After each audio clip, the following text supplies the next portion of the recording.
such case.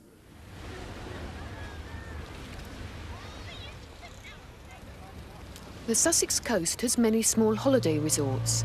They are not as busy as the larger towns, such as Brighton or Hastings, and as a result have a lower crime rate.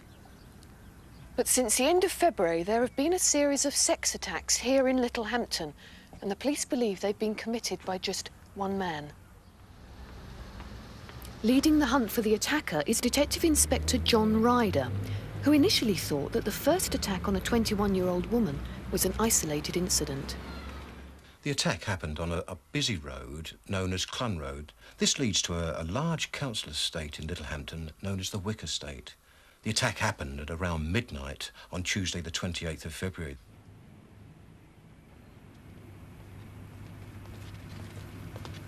What's the time? I don't know.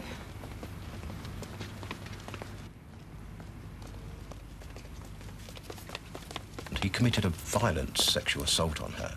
And I do appeal to anybody who was in the area at the time, especially in the Clun Road, who may have seen a man lurking about, to come forward and let us know.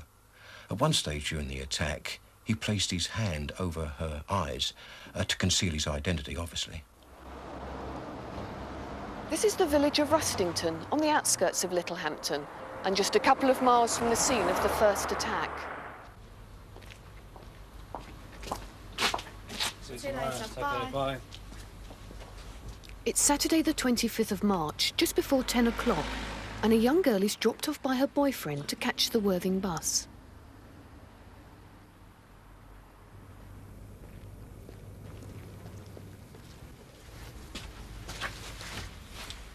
What time's the next bus? I think it's about 10:10. Oh. Cheers. Come with me, we'll have some fun. By the time she reached Church Road, the man had disappeared. There's no doubt in my mind this was a premeditated attack on this young lady. On this occasion, he was armed with a knife, with a blade of some 6 to 7 inches long going into a point, which she describes as probably a kitchen knife. The attacker made no effort to disguise himself. What about that? No, the eyes are wrong. They're wrong. Fortunately enough, with our assistance, she was able to compile a photo-fit picture. She says that he was about 6 foot tall. He was in his mid-20s, thin build. He had black, greasy hair, which was shoulder length and brushed back at the sides, and he had a moustache. He was wearing a black bomber-type jacket with a zip down the front, and it had a metal tag, and she believes that he was wearing dark trousers. Only 8 days later, another attack happened in Littlehampton.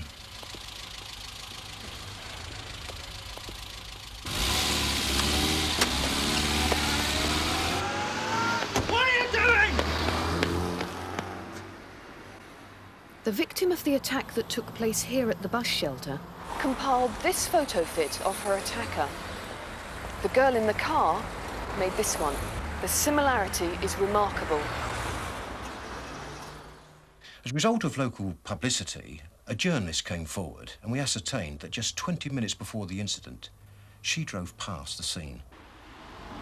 I was driving through Rustington when I saw this man standing out in the road. He was walking towards me but had his thumb up as though he was hitching in the opposite direction, which I thought was a bit strange. He really stared at me as I drove past, which rather unnerved me.